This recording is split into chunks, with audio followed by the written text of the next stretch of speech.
오늘 주신 말씀 속에 용서받지 못하는 죄라는 제목으로 함께 은혜를 나누겠습니다. 기도하겠습니다.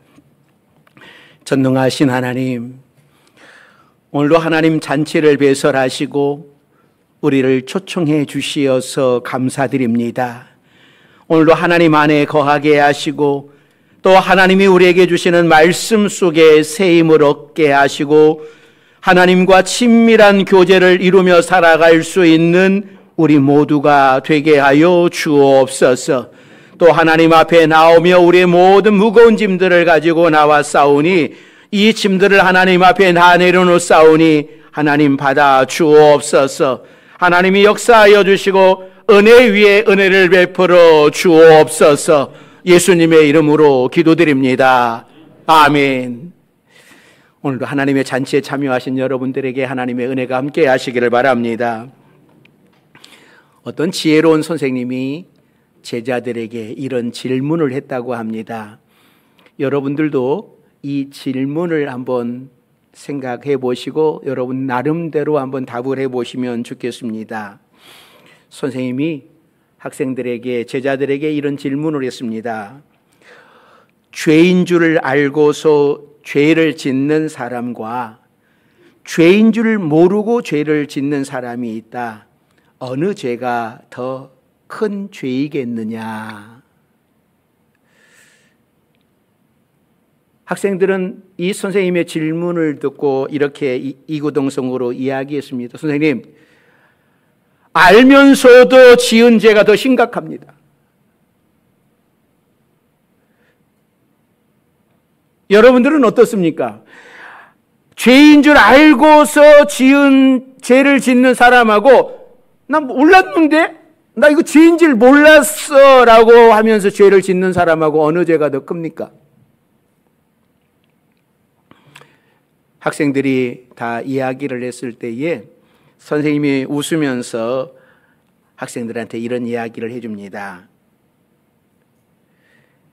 알고 지은 죄는 죄인 줄 알기 때문에 고칠 수 있지만 죄인 줄 모르고 지은 죄는 죄인 줄 모르기에 고칠 수가 없다. 그러기에 심각한 죄가 되는 것이다. 여러분들은 어떤 생각이 드십니까? 세상 사람들은 모두가 다 죄인입니다. 죄를 지으면서 삽니다.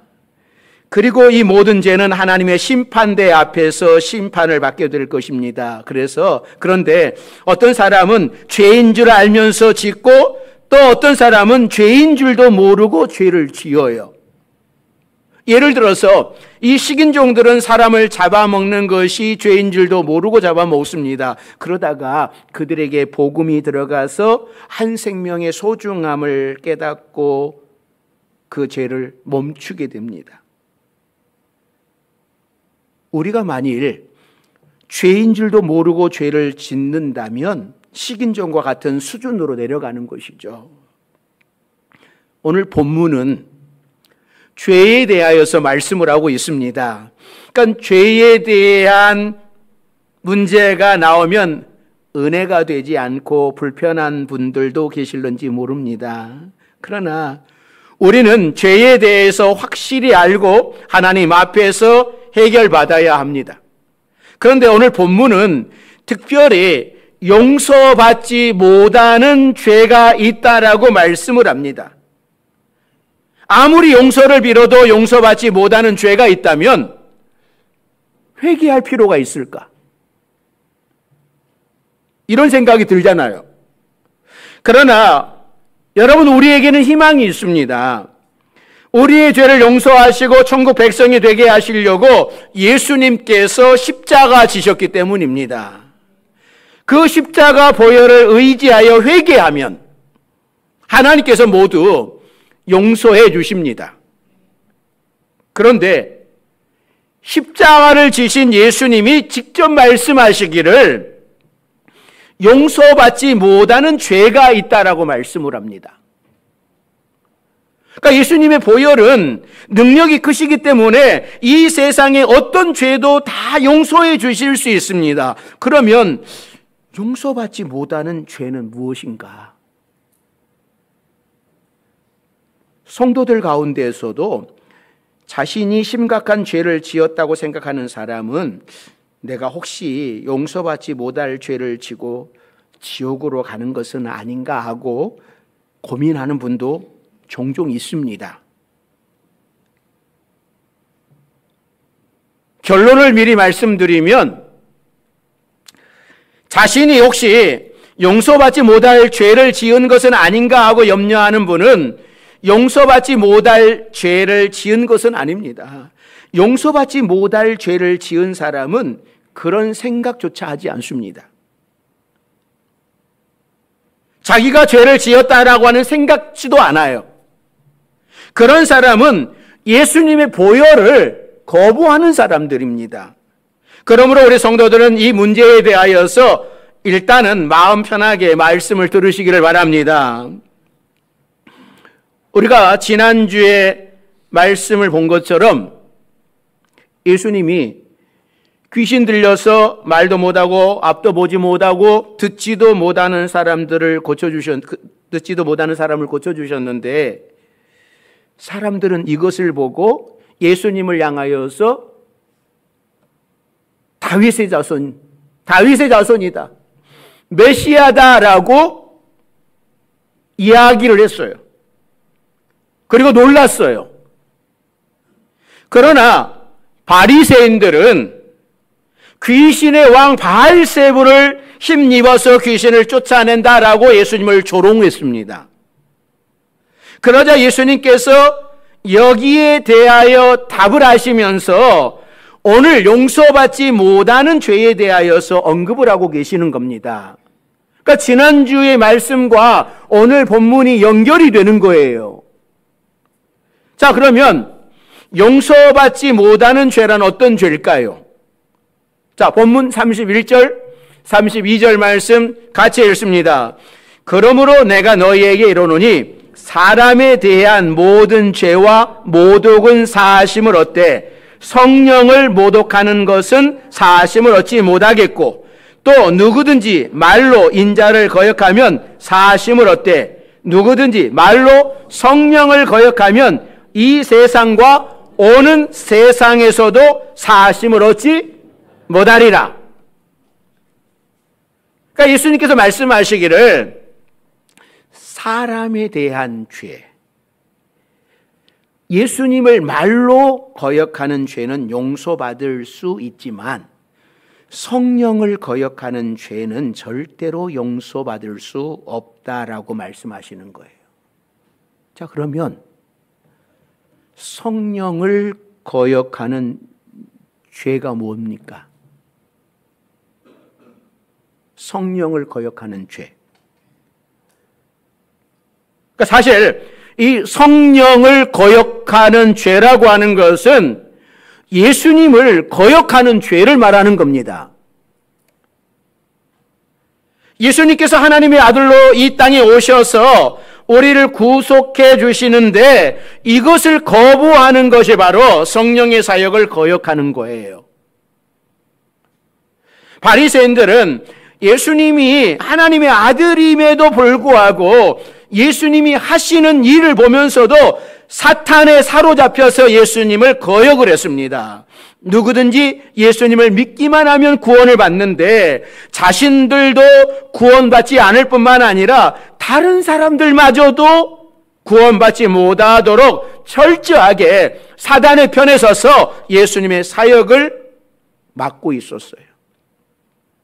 이것은 성령의 역사를 정면으로 방해하는 것이므로 영원히 용서받지 못하는 죄가 되는 겁니다.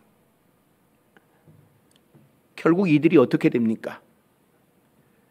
성령과 함께 사역하시는 예수님의 구원 사역을 사탄의 일로 매도하던 바리새인들과 서기관들, 그리고 그들을 뒤에서 움직이던 대제사장들은 결국 온갖 중상모략과 거짓 증언과 매수와 선동이라고 하는 악랄한 방법을 동원하여서 예수님을 십자가에 못 박아 죽이고 말았습니다.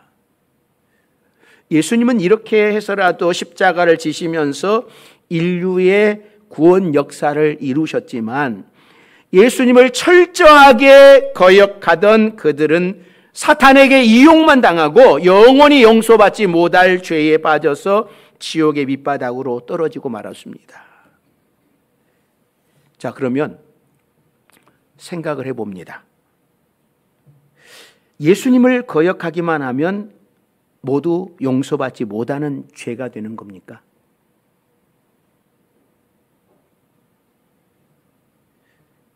여기 계신 분들 중에도 예수 믿기 전에 교회를 핍박하기도 하고 교회를 욕하기도 하고 예수님을 욕하기도 하고 교회 다니는 사람들을 욕하다가 어찌어찌 하다가 여러분 예수 믿고 이 자리에 계시는 분도 계시잖아요. 그러면 그분들은 과거에 용서받지 못하는 죄를 지고 이 자리에 있는 걸까요? 아닙니다. 사도 바울은 우리보다도 훨씬 더 악하게 예수 믿는 사람들을 핍박했던 사람이잖아요. 그러니까 사울은 그런 일을 하면서 자신이 하나님의 이 일을 한다고 착각을 했습니다. 그래서 스데반을 죽일 때에 이 사울은 증인 썼어요. 증인. 그러니까 사울은 자신이 하나님의 일을 한다고 착각을 했어요. 예수라는 사람은 하나님을 모독한 사람이라고, 그래서 그를 따르는 모든 사람들을 잡아 죽여야 된다라고 생각을 했습니다. 그래서 예수 믿는 사람들을 잡아 가두기 위해서 다메섹으로 가는 길에서 예수님을 만나고 예수님이 하나님이시라고 하는 사실을 깨달은 후에 사도 바울은 돌이키고 새 사람이 되어서 예수님을 전하는 최고의 전도자가 되었습니다. 우리가 사도 바울의 예를 보면 과거에 몰라서 그랬던 죄들은 하나님께 회개하기만 하면 다 용서해 준다고 하는 사실이에요. 그래서 사도 바울이 자신을 향하여서 난 죄인 중에 죄인 괴수라고 자기 자신을 그런 고백을 하자니까 예수 믿는 사람들 박해하고 예수님을 반대하고 막 그랬으니까 그래서 그가 나는 죄인 중에 괴수다 깨닫고 나니까는 그렇더라고 하는 것이죠. 그래서 그가 회개하고 오직 주님을 위하여, 복음을 위하여, 예수 그리스도를 위하여 일평생 살잖아요. 사도 바울이 회개할 때에 우리 주님은 그를 받아주셨어요. 받아주시기만 한 것이 아니라 그를 제자로 세우셨어요.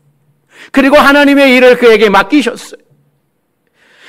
예수님의 보혈의 공로는 너무나 위대하기 때문에 용서하지 못할 죄가 없는 거예요. 그래서 우리가 찬양했던 것처럼 보혈을 지나 하나님 품으로, 여러분들이 보혈 때문에 보혈을 지나 이 자리에 우리가 있는 줄로 믿습니다. 보혈이 아니었다면 우리가 감히 이 자리에 설 수 없었던 것이죠. 용서해 주셨기 때문에 우리가 이 자리에 있는 것이죠. 우리가 하나님을 믿습니다. 그래서 하나님을 어떻게 알고 있냐면 하나님은 전지전능하신 분으로 알고 있습니다. 또 온 우주를 창조하신 하나님, 무에서 유를 창조하신 하나님, 말씀으로 모든 것을 이루신 하나님이시라고 믿고 있습니다. 전지전능하시고 온 우주를 창조하신 하나님께서도 못하시는 일이 계세요. 하나님은 뭘 못하실까요? 하나님은요 절대로 거짓말을 못하십니다. 또 죄를 짓지 못하시고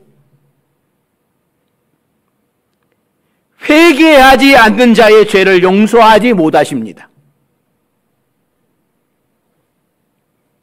하나님을 잘 섬기는 어느 성도가 기도 중에 환상을 보며 하늘나라에 갔는데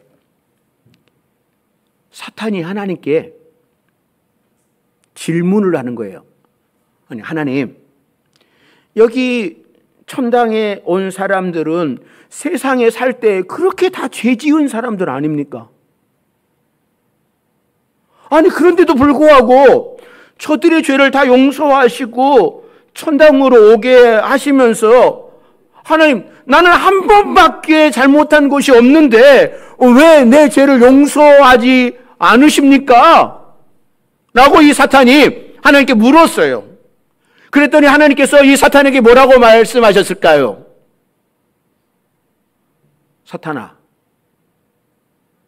네가 언제 나에게 용서를 빈 적이 있냐? 라고 말씀을 하시더랍니다.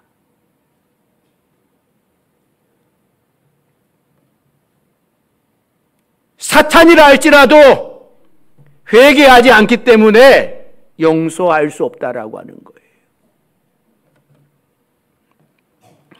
출애굽기에 보면 모세와 아론이 바로 앞에 섰을 때에 이 바로 애굽 왕 바로는 완악한 마음으로 하나님의 명령을 거부합니다. 이 바로가 얼마나 완악한지 10가지 재앙으로 나라가 초토화되었고 애굽의 가정마다 장자가 죽는 재앙을 당하고 나서야 이스라엘 백성들을 보내줍니다. 그리고도 다시 마음이 완악해져서 이스라엘 백성들을 추격하다가 홍해 바다에 모두 수장되고 말았습니다. 완악한 마음, 회개하지 못하는 마음은 바로 왕과 같이 스스로 무덤 속으로 들어가는 겁니다. 그러므로 회개하지 않는 자의 죄는 하나님께서 용서해 주실 수 없는 거예요. 지금 예수님 앞에서 예수님의 사역을 대적하던 바리새인들과 서기관들, 대제사장들은 끝까지 회개하지 않았어요. 예수님을 모르는, 하나님을 모르는 바로 왕의 마음이 완악해진 것은 이해가 가요. 하나님을 모르니까.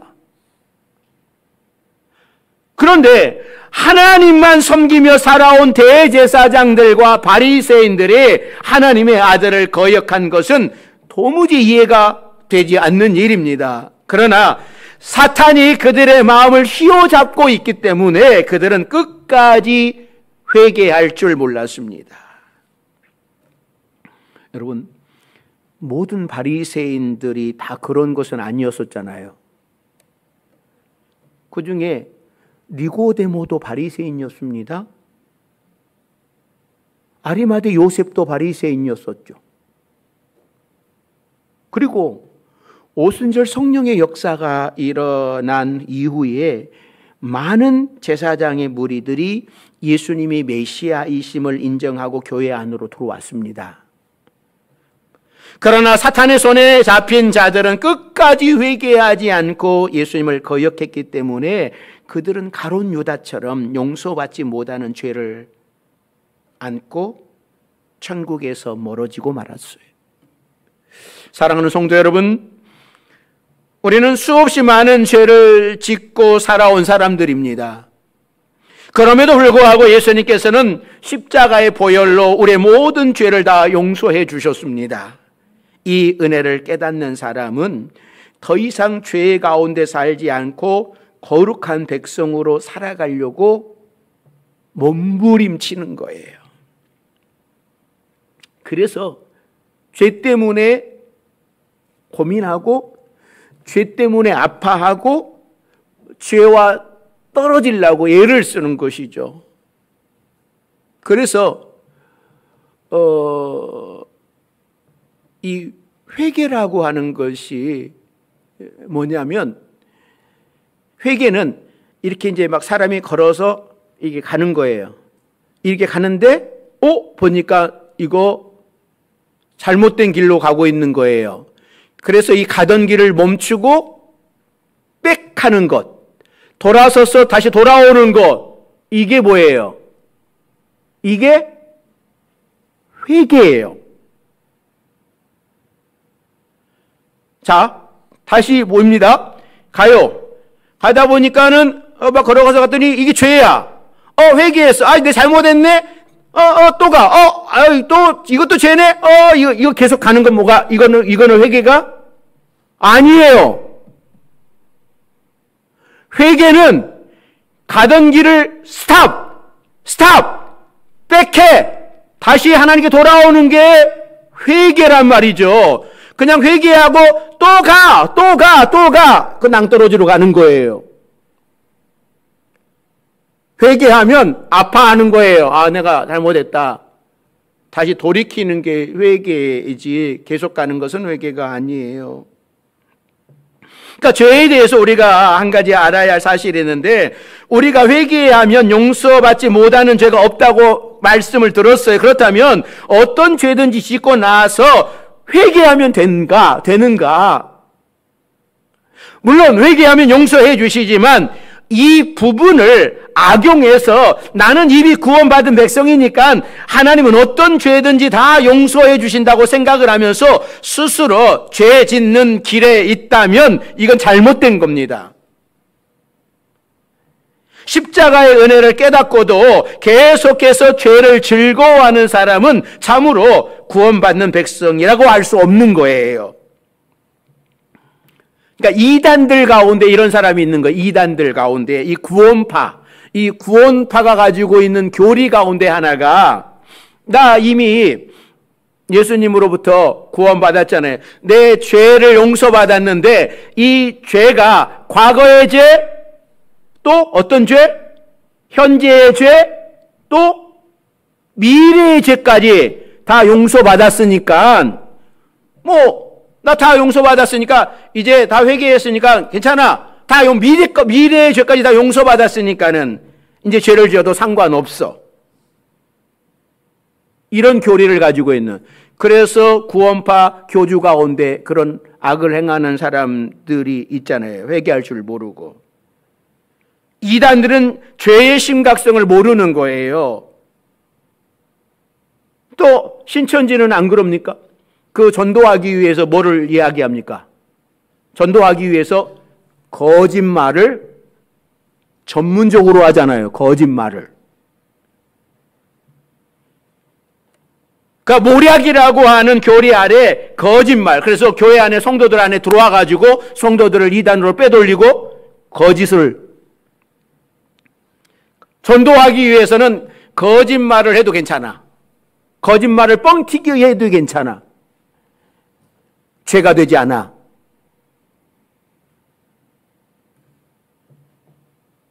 웃긴 거죠.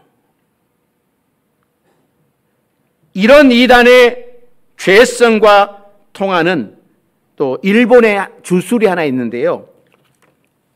아무리 큰 죄를 지었어도 죽은 영혼에게 자신의 죄를 떠맡기면 자신의 죄가 없어진다고 하는 교리예요.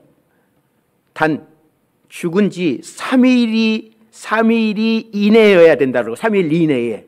왜냐하면 이 무속에서는 사람이 죽으면 3일 동안 이승을 떠돈다라고 믿고 있기 때문에 그 영혼이 저승에 가기 전에 다른 사람이 죄를 떠안으면 그 죄와 함께 사라진다고 하는 겁니다.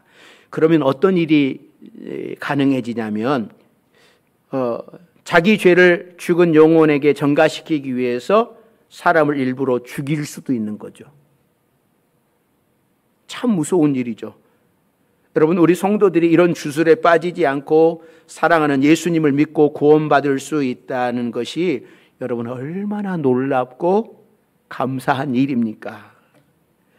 예수님이 십자가에서 우리를 대신하여 죽으심으로 우리의 모든 죄가 사함을 받았습니다. 과거의 죄도 현재의 죄도 미래의 죄까지 다 용서받았어요. 정말 놀라운 복음입니다.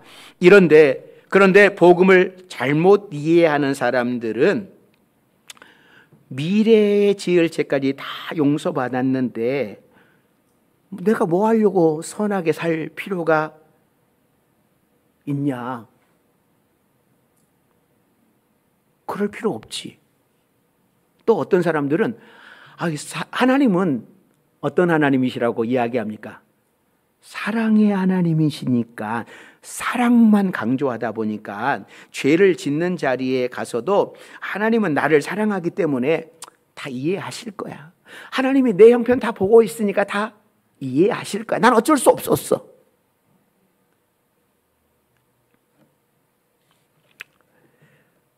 이런 생각이죠.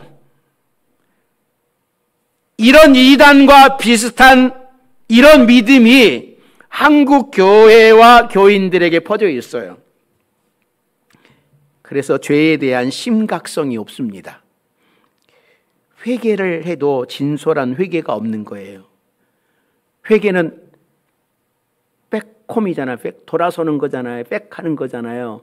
그런데 계속 가요. 왜냐하면 그것은 로마서 5장 20절을 좀 오해하기 때문에 그래요. 많은 성도들이 이 로마서 5장 20절을 많이 오해를 해요. 같이 보시죠. 같이 읽습니다. 율법이 들어온 것은 범죄를 더하게 하려 함이라. 그러나 죄가 더한 곳에 은혜가 더욱 넘쳤나니. 사람들은 죄가 더한 곳에 은혜가 더 넘쳤다라고 말씀을 오해해요. 죄가 더한 곳에 은혜가 넘친다고 하는 것은 죄를 많이 지은 자에게 하나님이 더 은혜를 주시는 것이라고 오해하는 거예요. 때로 여기에 해당되는 사람들이 있습니다. 세상 사람들이 다 아는 죄를 지으면서 떵떵거리며 살고 감옥에 드나들던 사람이 어느 날 예수 믿고 회개하면 더 많은 전도를 하게 됩니다. 간증을 해도 은혜가 더 넘칩니다. 이런 경우를 보면서 죄를 많이 지으면 하나님께서도 은혜를 더 많이 주신다고 오해할 수 있어요. 그러나 이 말씀은 그렇게 해석되면 안 되는 거예요. 죄를 아무리 많이 지어도 십자가의 은혜를 깨닫지 못하는 사람은 자신의 죄를 깨닫지 못하고 하나님의 은혜가 머물 곳이 없습니다. 하지만 사도 바울처럼 모든 것을 회개하고 복음을 위해 온전히 헌신한 사람도 자신의 마음속에 웅크리고 있는 작은 죄 때문에 고통스러워하면서 더 회개합니다. 죄가 더한 곳에 은혜가 더욱 넘친다라고 하는 것은 죄를 깨닫는 자에게 하나님의 은혜가 더욱 넘친다라는 말씀으로 해석을 해야 되는 거예요. 은혜를 더 받기 위해서 죄를 더 짓는다라고 하는 것은 성경에 없는 말씀이에요. 사랑하는 성도 여러분, 하나님 앞에서 죄를 회개하고 용서받으셨습니까? 아니면 죄를 죄로 모르고 살아가고 있지는 않습니까?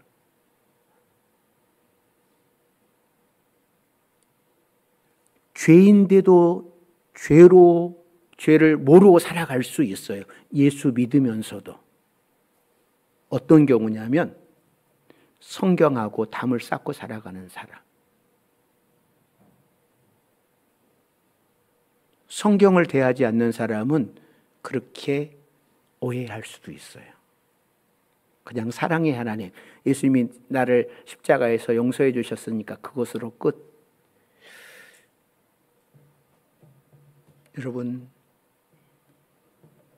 또 혹시 나 회개했는데 용서받지 못하는 죄 때문에 두고두고 자꾸 그것이 생각이 나가지고 회개했는데도 또 그래서 힘들어하고 계시는 분은 안 계십니까?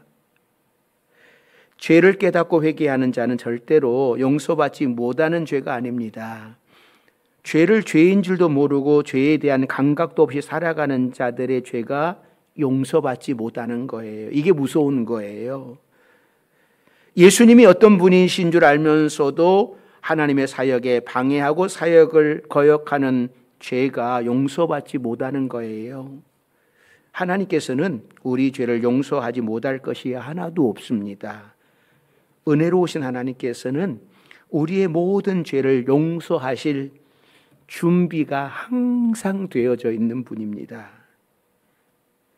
하나님은 회개하지 않는 자의 죄는 용서하지 않으시지만 회개하는 자의 죄는 용서하지 못할 죄가 없는 거예요. 그러기에 우리가 한 주간 살아가시면서 날마다 죄를 살피시기를 바랍니다. 죄의 길을 걷지 마시고 백 돌아서세요. 이게 회개예요. 하나님의 자녀로 살아가라고, 말씀으로 살아가라고 하시는 것이죠. 한 주간도 우리가 하나님의 자녀로 말씀 안에 살아갈 길을 몸부림칠 수 있는 우리 모두가 되기를 주의 이름으로 축원합니다. 기도하겠습니다. 사랑과 은혜가 많으신 하나님, 우리의 죄를 회개할 때에 우리의 모든 죄를 용서해 주시는 주님, 우리가 회개할 수 있는 은혜도 허락하여 주시옵소서. 깨닫는 은혜도 허락하여 주옵소서. 그래 날마다 하나님 안에 거하는 우리 모두가 되게 해 주옵소서. 예수님의 이름으로 기도드립니다. 아멘.